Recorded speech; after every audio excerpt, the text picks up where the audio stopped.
errado quando eu cheguei aqui, era 7h10, não tinha quase ninguém. Estava aqui, eu subi para organizando aqui o ar-condicionado. Tinha 2 pessoas, tinha 1. Então, fica difícil a gente reclamar de nós, sempre que eu cheguei de hoje. Tudo bem que a gente chega muito cedo. Mas mais alguns minutos nós estaremos certos.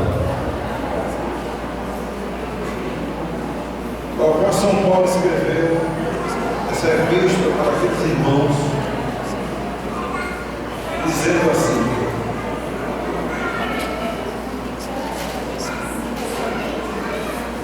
porque quero que saibais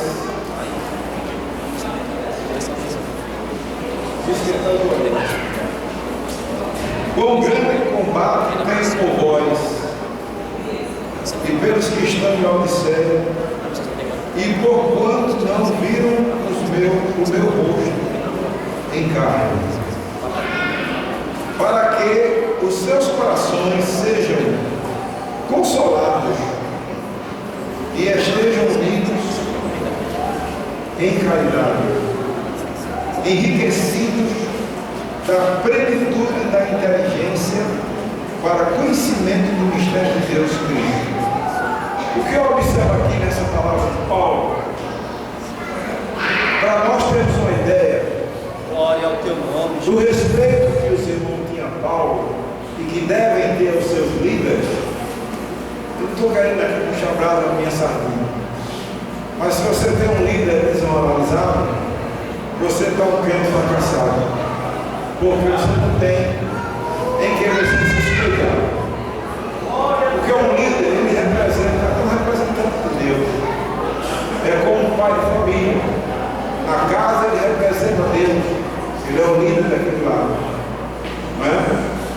Então, Paulo disse que tinha por aqueles irmãos um grande combate.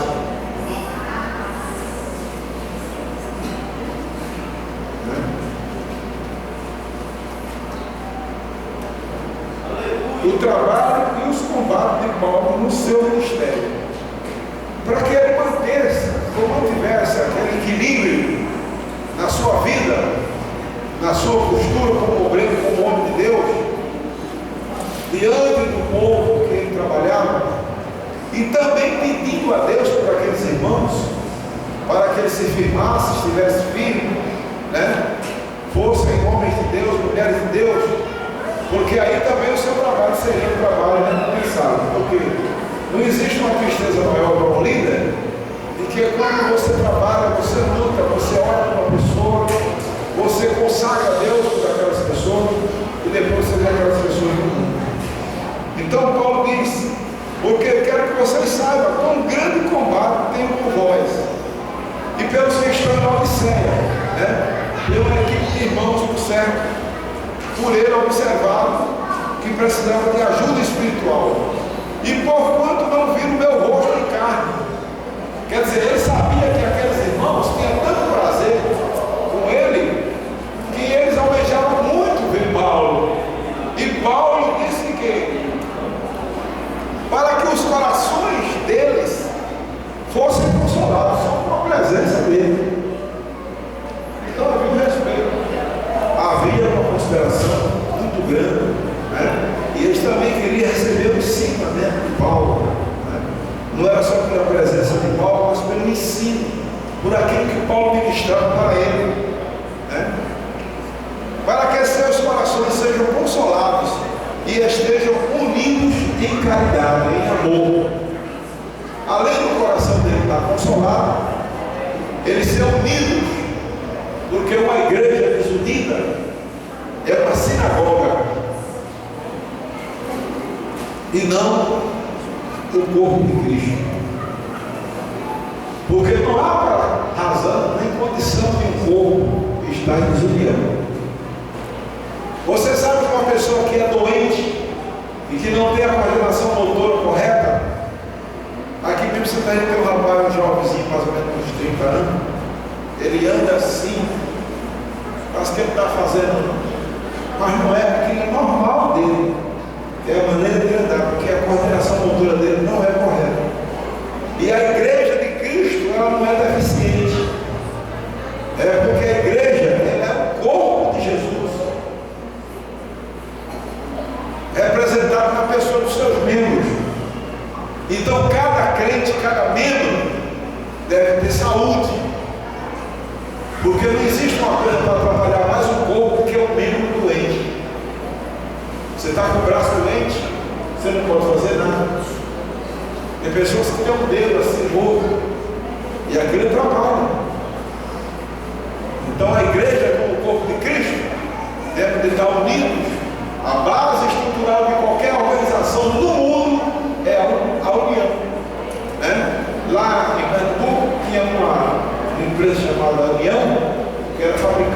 se era da Fraternidade ou era da CRIP, que era um refrigerante, e ele dizia que a união faz a força.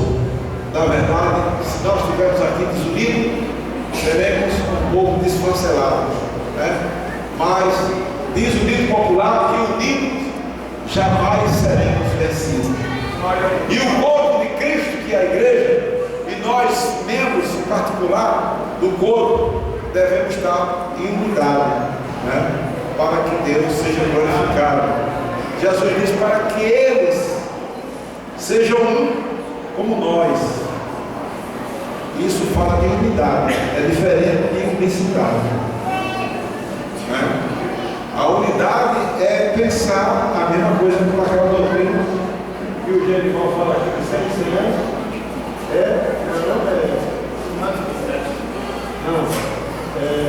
unânime. Ser unânime. Nós temos de ser unânime.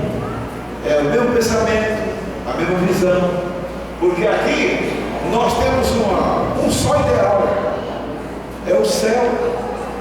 Ninguém aqui está aqui porque quer ir para São Paulo, está fazendo um sacrifício, dando dízimo, dando oferta, orando, vai para os Estados Unidos. Tudo bem, você pode fazer sua viagem, né? Mas a visão, nosso foco é o céu.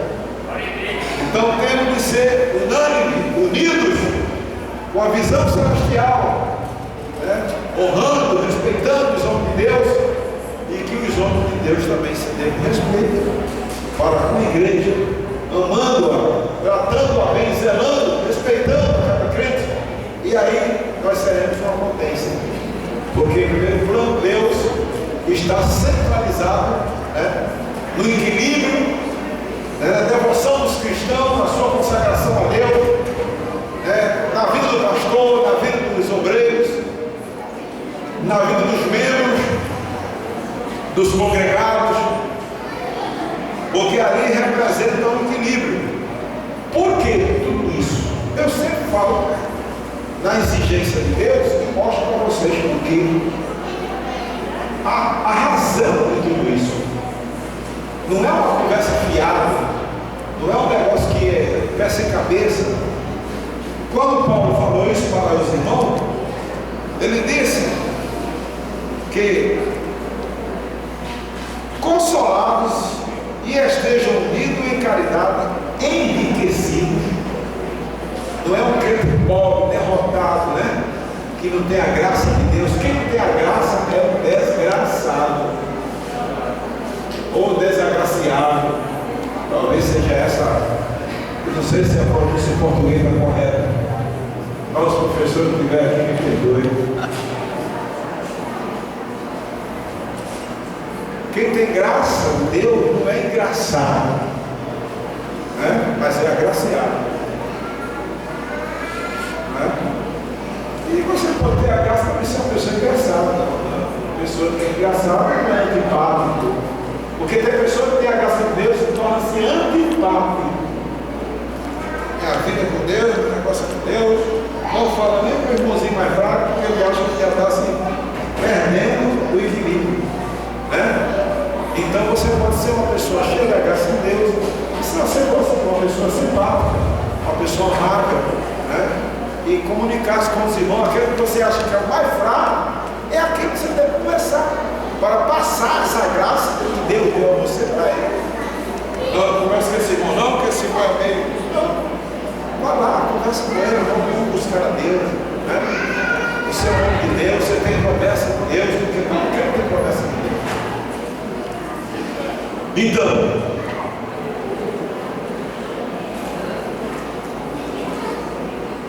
conhecimento do mistério de Deus, Cristo. Então, se você está unido, né, enriquecido da plenitude, plenitude é poder.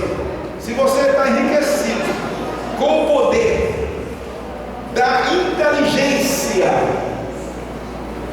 o que é uma pessoa inteligente?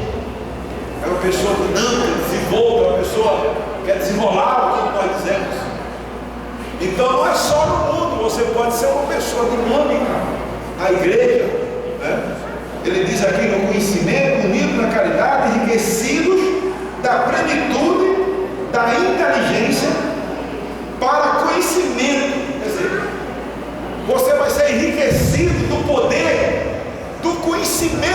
mistério de Deus. Quem é o mistério de Deus? Ele está dizendo aqui, já li. Cristo. Ele é o mistério de Deus. Ele é o mistério que se revelou. Por isso que o apóstolo Paulo disse: a graça de Deus, o mistério de Deus se ha revelado, trazendo salvação a todos os homens. E no 5,14 de Efésios ele diz: desperta tu que dorme, levanta-te de entre os mortos, e Cristo te esclarecerá. Tem muitos que estão dentro da igreja, mas estão mortos nas suas ofensas e pecados. E Paulo diz que ele nos libertou disso. Não sei se eu vou achar aqui. Capítulo 2 de Efésios diz: e vos vivificou. Se ele vivificou, porque a gente estava morto. Estando vós mortos em ofensas e pecados. Tem pessoas que acham que é crente e pode continuar cometendo ofensa, cometendo pecados, e está tudo certo. Mas você está na igreja, mas está morto. E aqui o negócio é morrer para o mundo e não para Deus. Mas a pessoa aqui nessa condição está morta para Deus. Em que no outro tempo andaste segundo o curso deste mundo, segundo o príncipe das potestades do ar, do espírito que agora opera nos filhos da desobediência. Mas você agora não é mais filho da desobediência, você agora é filho da obediência, você agora é filho de Deus, você agora é uma nova criatura, você agora vai ser enriquecido da plenitude de Deus, do conhecimento de Deus, do mistério de Deus, Cristo. Então você nunca pode ser uma pessoa enriquecida das coisas de Deus se você não se enquadrar na vontade de Deus, não for um crente que está unido, né, em caridade, vivendo uma vida santa, né? Porque além de tudo isso, você, quando aceitou Jesus, não é que Deus predestinou um para ir para o céu e outro para ir para o inferno. Deus quer que todos se salvem. Está escrito que essa é a vontade de Deus, que todos os homens se salvem e cheguem ao pleno conhecimento da verdade. Mas no capítulo 1 de Efésios, e o verso 1, Paulo diz assim: e nos predestinou para filhos de adoção por Jesus Cristo, para si mesmo, segundo o beneplácito ou o consentimento da sua vontade,